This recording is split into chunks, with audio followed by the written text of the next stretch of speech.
भैया ये भैया सुन लो मेरे हिंदुस्तानियों, मेरे भाइयों, मेरे मुसलमान भाइयों, समझदार मुसलमान भाइयों, मेरे जाहिल भाइयों और मेरे गटर छापो, ईरान ने अपने प्राइमरी स्कूल्स में अरबिक बैन कर दी।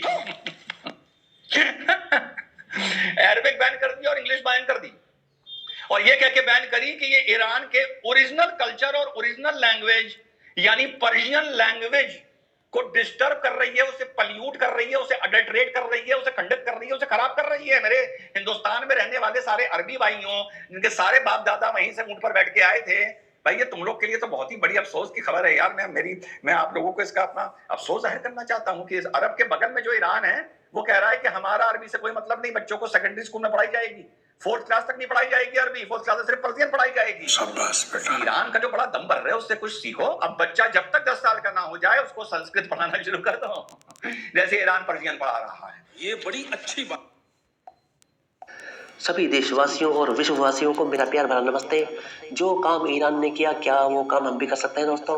क्योंकि हमारे देश में लाखों करोड़ों बच्चे मदरसे में पढ़ते हैं, ना तो उनको अपने देश का कल्चर पता होता, राष्ट्रपति का नाम तक उनको नहीं पता होता दोस्तों, ना वो अपनी मातृभाषा को जानते, ना वो ये जानते कि हमारा देश क्या है, हमारे देश का कल्चर क्या है, हमारा देश किस नाम से जाना जाता है विदेशों में, दुनिया हमें किस नाम से पुकारती है, हमारे संस्कार क्या हैं, दुनिया हमारी इज्जत इतना ज़्यादा क्यों करती है, हमारा कल्चर क्या है, हमारी मातृभाषा क्या है, उनको कुछ भी नहीं पता होता दोस्तों।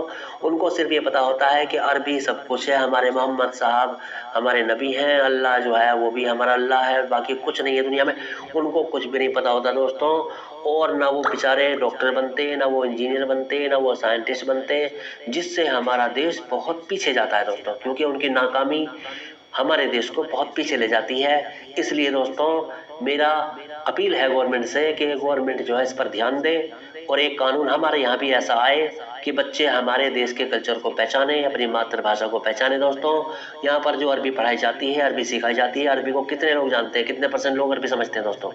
हमारे मुसलमान भाई भी 99% लोग अरबी को नहीं समझते, वो खाली सुनते हैं बस। वो ये समझते हैं कि हमने अरबी सुन लिया और हमें सवाब मिल गया, हमें जन्नत मिल गई, ऐसा वो समझते हैं दोस्तों। जबकि अरबी का कोई लैंग्वेज किसी को भी समझ में नहीं आता, किसी को पल्ले नहीं पड़ता।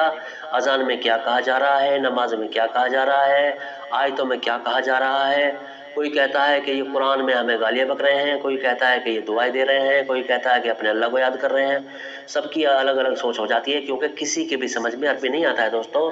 इसलिए हमें इस पर ध्यान देने की ज़रूरत है दोस्तों, जिससे हमारा देश बहुत पीछे हट रहा है दोस्तों, क्योंकि हम अपनी लैंग्वेज को, अपनी मातृभाषा को भूलते जा रहे हैं और विदेशी भाषाओं को ज़्यादा मान्यता दे रहे हैं दोस्तों।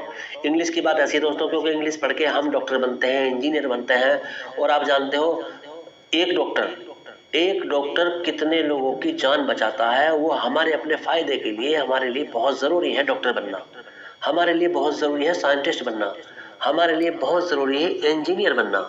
जिन गाड़ियों पे हम बैठे हैं, जिन गाड़ियों को हम चलाते हैं, जिनसे हम सफ़र करते हैं, ये गाड़ी वहीं से आती है जहाँ से इंजीनियर बनते हैं। ये कोई कुरान या हदीस से नहीं आते कि भाई कुरान पढ़ा और गाड़ी बन के तैयार हो गई, कुरान पढ़ा डॉक्टर बन के तैयार हो गया, ऐसा कुछ नहीं है दोस्तों।